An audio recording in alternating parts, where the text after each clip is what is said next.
జరిగింది. ఇక్కడ ప్రేరణకి చాలా అంటే చాలా మండింది. చాలా అంటే చాలా మండింది. ఎందుకంటే ఆ పిల్ల చాలా కష్టపడింది కాబట్టి ఇంకా విజిల్ రాలేదు. సైరన్ మోగలేదు. మోగక ముందే నువ్వు ఎట్లా డెసిషన్ తీసుకుంటావు? అంటే తను చెప్పే క్లారిటీ ఏంట్రా అంటే గనక ఆడ 15 మాత్రమే ఉన్నాయి.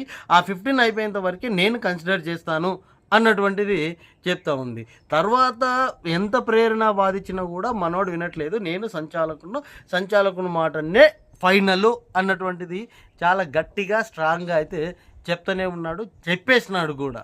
సో, దానికి ప్రేరణ నేను ఐఎమ్ నాట్ అగ్రీ. అది కూడా ఇద్దరు మళ్ళీ సేమ్ టీమే. నేను అగ్రి కాను. ఎందుకు అంటే గనక నేను పెట్టుకున్న రూల్ వేరు, నాకు అర్థమైనది వేరు, నాకు అర్థమైన దాన్ని బట్టి నేను చేసినాను అన్నటువంటిది. అప్పుడు ప్రేరణ అంటది, తొక్కల క్యాబేజీ నీ తొక్కలో సంచాలకుడుగా నువ్వు